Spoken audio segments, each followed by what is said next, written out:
How y'all doing? Hey, so June has come and gone, so let's talk about some books. So I know this has been I haven't been doing wrap-ups, but I'm gonna get better. All right, so let's go ahead and wrap up how June went. I'm gonna try to keep it brief, but y'all know I'm chatty, so please stick with me. I like what Booked and Busy does. She does like her stats in the beginning of her video, so I'm going to do that as well. First, I read 6 books for the month of June, which is pretty good for me lately. It is not as good as my overall average from the past 5 years, but I'm gonna take it because I have been busier and busier. So of those 6 books, let's talk about the genre. We have read 3 of them were romance, 2 of them were thrillers, 1 of them is a paranormal thriller, and 1 a fantasy romance. So I find it funny how I call myself a fantasy reader, but I haven't read any fantasy books this year. All right, let's get into the type. 2 of those books were from Kindle Unlimited. 1 is a Kindle book that I own. 1 was a Nook book that I own. 1 was a physical book from the library, and 1 was a Kindle book borrowed from a library. I owned only 2 of those books. None of them were from my physical TBR, and I had 2 of these from the library. But in the reading type, all of them were a mix of both the audio and the Kindle, and every single one minus 1 book was the audio book was borrowed from the library. So I think that's pretty interesting, to say the least, about me. I'm going to get into the books that I read. I'm going to give you my star rating and a little bit of a synopsis of what it's about and some pros and cons, and if I recommend you read it. So this is not in any particular order. Well, it is in order. It's in order from the first book that I read up until the most recent. So first is Home is Where the Bodies Are. That is written by Geneva Rose, and I gave that one a 3.5 stars. This book is a dual POV about 2 siblings who recently, well, their mother died. One of them was the sister, I can't think of her name, and the other is the brother, and they had already been struggling with the sudden disappearance of their dad years ago. So in getting their mom's affairs in order, they find a videotape where there is a murder right on tape. Well, the after effects of a murder of a presumed missing girl back in their neighborhood 30 years ago. So we follow them as they seek to uncover that and figure out more about themselves, but stuff starts happening between the 2 of them that just kind of tears them apart because they can't get it together. So pros of this story was that it was an interesting story, but there was a lot of cons. The first one, I feel like it was quite predictable. I don't even read thrillers, and I could predict what happened. I started to predict what happened around the 50-cent mark. And if I predict what's happening, baby, I know y'all is predicting what's happening. Other things are, there are a lot of trigger warnings. Like, you shouldn't go into a thriller thinking that there wouldn't be trigger warnings, but they were. So please understand that you are sensitive to trigger warnings I'm going to list here. Then you probably should think twice about reading this book. Next, I read The Naturals, and that is written by Jennifer Lynn Barnes, and I gave that one 3 stars. So this one is a point of view of Cassie, who has like this skill, like this unnatural skill ability to read people. So Cassie is an orphan. Her mom was unalived and she don't really have the answers. But one day, a recruiter from a gifted class in the FBI has recruited her to help solve some mysteries, and the group is called The Naturals. So as we follow Cassie navigating that, Cassie is also struggling with the death of her mom and is unrooting some things, and then they get called to solve a case and a lot start happening. So yeah, I gave this one 3 stars. There was a romance but I just couldn't get into it. It wasn't for me. I probably didn't give it 3 stars. Now to think about it, I probably gave it 2.5 stars. Like, let's be for real, keep it real, okay? It just wasn't for me. So Pros are that it was interesting. I like the gifted abilities. I like that it has that thriller slash paranormal element. However, the cons are that the writing is centered around teenagers doing dumb shit, and I cannot stand that. The next book that I read was Aphrodite and the Duke, and this is by J.J. McAvoy. And this is a Regency romance where this beautiful and lovely young woman is in her courting season. So this, think Bridgerton, but with black people, okay? So she's in her courting season. However, she has her eye on the Duke. His name is Evander, but something had happened in the past where Evander had broke her heart before. And so everybody's like, girl, you dumb. Like, well, they're not saying it in that way, but you know, they're all like, girl, you dumb. Like, you should like move on. And she has like other men like wanting her and courting her, but she is just so stuck on Evander. So we follow her, and from first person and Evander's first person as they begin to try to get it together. And yeah, so pros, I gave it 4.5 stars. I loved it. It was my first time reading anything like that. The pros of it is that it's a great story. It surrounds black characters, and it has other subplots. It's not just that romance plot. There's other subplots. But the cons, for me, this might not be for me, but this is my blog. This my video, so if you don't like it,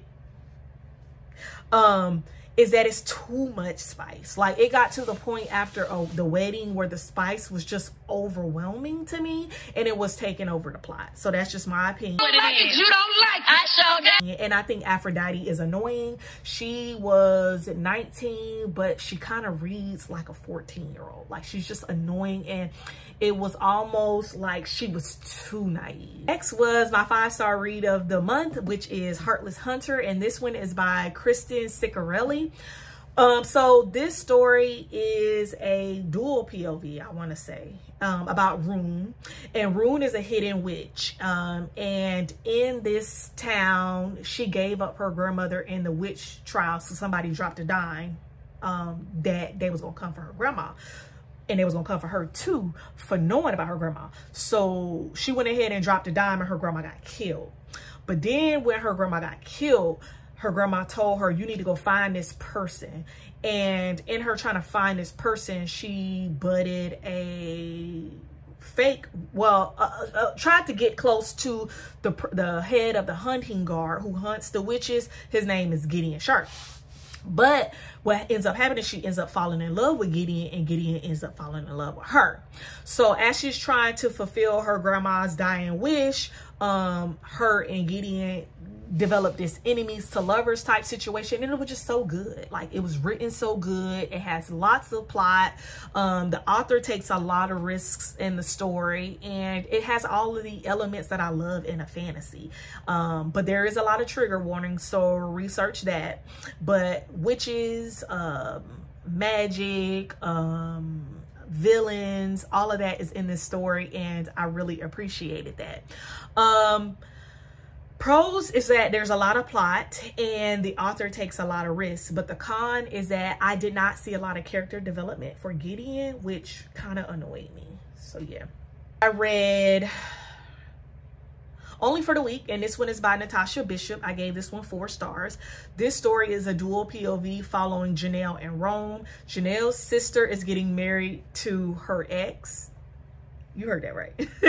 And the wedding party is invited to a week-long vacation to kind of unwind and relax before the wedding. Janelle's sister is a bridezilla, and it just gets messy. But Janelle starts to develop feelings and a romance for Rome, who was in the groom's bridal party, one of the groomsmen, and it just pops off. So it has a great plot, it has great representation. The cons is that I am kind of over the toxic mother-daughter relationship, so that was represented in there as a mom. Like, I don't know, like I just be tired of that. And then another con is that Rome, everybody said that's their boyfriend, and I love that for y'all, but to me he came off as preachy and controlling. And it's like, you don't know her, but like you're telling her how to dispose of relationships and set boundaries and things like that. And I feel like for me, as a person that's been in a relationship, I want my person to sit beside me and like honor and give me space to like grow. Like, I don't need you to do that for me. And I didn't like that. Like, I don't know, that just and as usual, I feel like the spice started to take over the story, so I feel like it was a bit too much. It was done tastefully, but it was too much. I did read Summer on Sag Harbor, and this one is by Sunny Hostin. I gave this one 5 stars. We follow Olivia. I feel like I've been talking about this book a lot. We follow Olivia. This is book 2 in a 3-book series about Black elite people. We follow Olivia, who was gifted a home in a Black elite's beach town, and she builds a romance with a neighbor, but there's also this strong subplot of a proposed gentrification of that Black beach town. And Olivia is also engaged to be married, but then she's figuring out quickly that that's not something she probably should be in. So yeah, it was a great story. I gave it 4.5 stars. It had a great plot.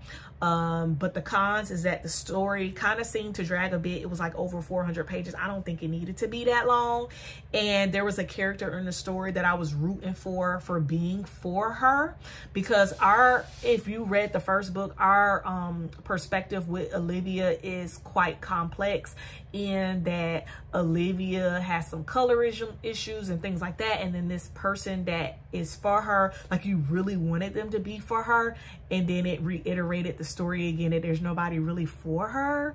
Like, so I didn't like that. And then I didn't like how that person went off, because I felt like it was stereotypical. This is just me, that happened to that person. So if you read the story, you already know.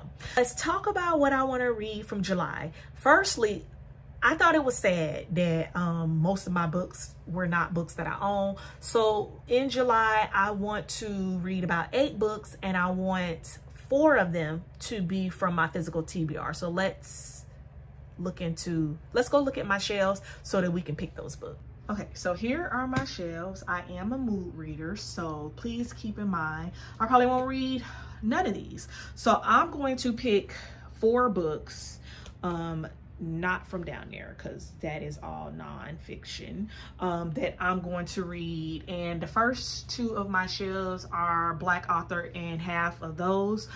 So let's always start with the Black author books. I think I'm going to give Blood Marked by Tracy Deonn another try. So let's pull this one out.